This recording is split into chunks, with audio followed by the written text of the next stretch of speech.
কিন্তু আমরা যে মোটা দাগে যে কথাটা বলতে চাচ্ছি 2022-এর যে কৃষিবাদী কলা কানুন সেটার মাধ্যমে আমরা নাগরিক কমিটিতে যখন আমি ছিলাম সেখানে আমরা বলেছি এবং সেই প্রক্রিয়া আমরা অংশ নেই, আমরা তখন থেকে বিরোধিতা করে আসছি। কিন্তু আমরা তারা বসার পরে যেটা দেখতে পাচ্ছি তারা পক্ষপাতমূলক আচরণ করছে এবং তাদের কাছে যখন এই মামলার নোটিশটা দিয়ে গেছিল তারা এখানে বিবেচনা করে নাই এবং তারা এখানে জটিল যে পরিস্থিতি এটা সৃষ্টির পিছনে নির্বাচন কমিশন অনেকাংশে দায়ী। সেই জায়গাটা আমরা আজকে নোটিশ করতে আপনাদের মাধ্যমে দেশবাসীকে জানান দিচ্ছি। আরেকটি বিষয় হলো লোকাল গভর্নমেন্টে এখনো ইউনিয়ন যে চেয়ারম্যান গুলা আওয়ামী লীগ নিষিদ্ধ হয়েছে কিন্তু তারা এখনো বলবৎ রয়েছে। জনদাবিদের এনআইডি সার্টিফিকেট থেকে শুরু করে ভিলেজ পিপলের অনেক প্রবলেম হচ্ছে। তো সেখানে বাংলাদেশের যে সোশ্যাল স্ট্রাকচারটা ভেঙে পড়ছে, সেখানে হলো আওয়ামী লীগ বিএনপি বিভিন্ন সোশ্যাল স্ট্রাকচারের মধ্যে হলো অফিসগুলো কেন্দ্র করে ক্ল্যাশ হচ্ছে। সেখানে একমাত্র সুষ্ঠু সমাধান হবে যদি সরকার সুন্দরভাবে একটা ইলেকশন আয়োজন করতে পারে। কিন্তু ইলেকশনটা অবশ্যই হতে হবে নির্বাচন যে বর্তমান কমিশন রয়েছে তাদের পুনর্গঠন করতে হবে, কারণ বর্তমান যে ইলেকশন কমিশন গুলো রয়েছে সেন্ট্রাল বলে লোকাল বলে সর্বক্ষেত্রে এটা মাফিয়া আমাদের একটা ফেসিলিটি প্রতিষ্ঠান, সাংবিধানিক প্রতিষ্ঠান আকারে এটা সক্ষমতার পরিচয়টা আমরা লোকাল গভর্নমেন্টকে দিয়ে দেখতে পাবো। তাহলে আমরা জাতীয় নির্বাচনের যে একটি গণতান্ত্রিক প্রক্রিয়া উত্তরণের কথা আমাদেরকে যেতে হবে। আমরা শুরু থেকেই বলে আসছি জাতীয় নাগরিক পার্টি মনে করে এই সময়ে বাংলাদেশকে একটি গণতান্ত্রিক প্রক্রিয়া নিতে হবে, আর এই গণতান্ত্রিক প্রক্রিয়ার পথে নেওয়ার অন্যতম বড় বাধা হলো নির্বাচন কমিশন। সেই ক্ষেত্রে নির্বাচন কমিশনকে পুনর্গঠন করার জন্য আমরা সশরীরে মাঠে আগামীকাল হাজির হব। আজকেও আমরা দাবি জানাচ্ছি কিভাবে তাদেরকে পুনর্গঠন করা যায়, যে মিনিস্ট্রিগুলো রয়েছে তারা উদ্যোগ নেয় এবং লোকাল গভর্নমেন্টের ইলেকশনের মধ্য দিয়ে এই সাংবিধানিক প্রতিষ্ঠানকে আমরা শক্তিশালী করে বাংলাদেশে গত তিনটা যে ইলেকশন হয়েছে যে সিস্টেমের মধ্য দিয়ে এসেছে এবং বাংলাদেশকে হলো পঙ্গু করে দেওয়া হয়েছে সেটা থেকে আমরা বাংলাদেশকে মুক্তির দিশা খুঁজতেছি।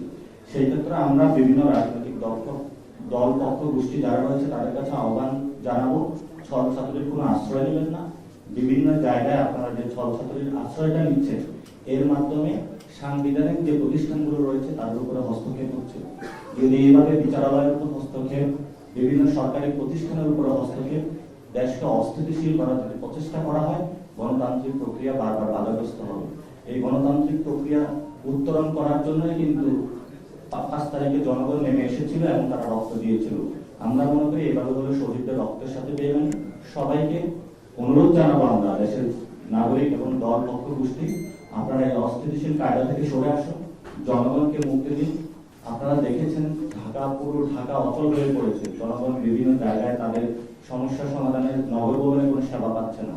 সেজন্য দলীয় স্বার্থ, কিছু টেন্ডার, কিছু নিজেদের কিছু কাজ এগুলোর জন্য যারা বিভিন্ন নগর ভবনে তালাবদ্ধ করা, দলীয় ছাত্রছাত্রীর আশ্রয় নেয় এগুলো আপনারা করবেন না, কারণ জনগণ আপনাদের দিকে তাকিয়ে আছে। সব দল পক্ষ গোষ্ঠী আমরা আপনাদেরকে আহ্বান জানাবো নির্বাচন কমিশন এটাই কিন্তু আমাদের একটা সাংবিধানিক ভিত্তি যেটার মধ্যে আমরা গণতন্ত্রে যাব, সেটাকে কিভাবে শক্তিশালী করা যায় সেজন্য আমরা সবাই ঐক্যবদ্ধভাবে বসে আলোচনার মাধ্যমে আমরা এটাকে এগিয়ে নিয়ে যাই, তাহলে বাংলাদেশটা গণতান্ত্রিক প্রক্রিয়া ভবিষ্যতে এগিয়ে যাবে। ধন্যবাদ। আপনি বলছিলেন যে হচ্ছে গণতান্ত্রিক প্রক্রিয়া যাওয়ার জন্য আপনাদের নির্বাচন কমিশনকে শক্তিশালী করা, সেক্ষেত্রে এখন আমরা দেখছি যে মামলাটা চলমান হচ্ছে, সেক্ষেত্রে হাইকোর্টের উপর প্রেশার ক্রিয়েট হচ্ছে আপনার গণভবনে তালা দেওয়ার আপনার বুঝতে পারেন যে এইটা হাইকোর্টের উপর প্রেশার ক্রিয়েট আবার নির্বাচন কমিশনকে আপনারা শক্তিশালী করতে চান, করার ফলে এটা তো আমাদের দীর্ঘ 15 বছরের আপনারা দেখেছেন বিচার বিভাগকে কিভাবে ধ্বংস করে দেওয়া হয়েছে। এখনো বিভিন্ন রাজনৈতিক দলগুলো প্রেশার ক্রিয়েট করার চেষ্টা চলছে, তার মধ্যে সংস্কৃতির মধ্যে হলো বেড়ে বসেছে। আমরা তো এটা থেকে মুক্তি পেতে চাই, বিচার বিভাগ স্বাধীনভাবে কাজ করবে, নির্বাচন কমিশনের স্বাধীনভাবে কাজ করবে এবং আপনারা দেখতে পেয়েছেন আমাদের যিনি প্রধান উপদেষ্টা ওনার বক্তব্যের আগেই কিন্তু নির্বাচন কমিশন কমেন্ট করে থাকে, কিন্তু এটা ওনার করা উচিত না। আমরা মনে করি যে উনি একটি দলীয় মুখপাত্র হিসাবে কাজ করছেন, ফলত ওনাদের দ্রুত সংস্কার প্রয়োজন। আমরা শুধু ব্যক্তিগুলোর সংস্কার প্রয়োজন চাই না, যে ব্যক্তি এখানে বসুক না কেন পুরো প্রাতিষ্ঠানিক আকারে আমরা নির্বাচন কমিশন যেটা রয়েছে সেটা পুনর্গঠন চাচ্ছি এবং একটা সংস্কার প্রক্রিয়ার মধ্যে দিয়ে তারা এই পর্যন্ত কোনো সংস্কার প্রক্রিয়া কোনো বিষয়ে আমলে নিচ্ছে না এবং তারা নিজেদের একটা দলীয় মুখপাত্র হিসাবে আমরা কোনো নির্বাচন কমিশন, যেটা গণতন্ত্রের অন্যতম একটা প্রতিষ্ঠান, কোনো দলের মুখপাত্র হোক, কোনো ব্যক্তির মুখপাত্র হোক, আমরা চাই না আগামী বাংলাদেশে এমন কোনো কিছু। সেই জায়গা থেকে আমরা আজকে এই প্রেস কনফারেন্স আয়োজন করি। আমার প্রশ্নটা ছিল আপনারা একটা পাল্টা কর্মসূচি দিচ্ছেন, তারা দিচ্ছে সেই প্রতিবাদী বলা যায়। না, আমরা পুরো স্পষ্ট করছি, আমরা কোনো পাল্টা কর্মসূচি দিচ্ছি না। আমরা গণতান্ত্রিক প্রক্রিয়াটা জারি করতেছি। আপনারা দেখেছেন, আপনিও ছিলেন প্রেস কনফারেন্সে, আমরা বলেছিলাম এই নির্বাচন কমিশনের এই গঠন প্রক্রিয়া এটা অবৈধ, এবং সেই প্রক্রিয়ার মধ্য দিয়ে আমরা কথাটা বলতেছি আজকে। এবং সেখানে আমরা বলছি গণতান্ত্রিক প্রক্রিয়া উত্তরণের জন্য আমাদের সময় কিন্তু হাতের নাগালে। গণতান্ত্রিক প্রক্রিয়া যতই আমরা উন্নত হতে করবো, তখনই দেশের সবগুলো ব্যবস্থা হলো সুন্দরভাবে মানুষ তাদের জায়গাতে ভোট দিতে পারবে। তো সেখানে গণতান্ত্রিক প্রথম যে কাঠামোটা, সেটা হলো আমাদের নির্বাচন কমিশন। অলরেডি তারা এনআইডি অনেকগুলো কাজ শুরু করেছে।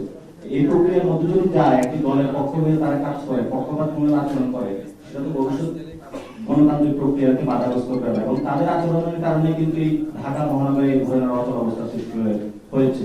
সেই জায়গা থেকে আমরা মনে করি নির্বাচন কমিশনের দায়বদ্ধতা রয়েছে, এবং সাথে সাথে নির্বাচন কমিশনের ব্যাকডোরে যে দলটা কাজ করছে তাদেরও জনগণের কাছে দায়বদ্ধতা রয়েছে।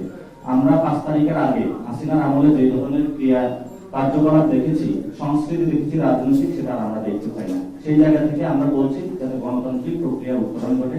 সেই জায়গা থেকে আমরা কোনো পাল্টা অথবা এই ধরনের এনসিপি ভবিষ্যতে এই ধরনের কোনো রাজনীতি ইনশাআল্লাহ করবে না।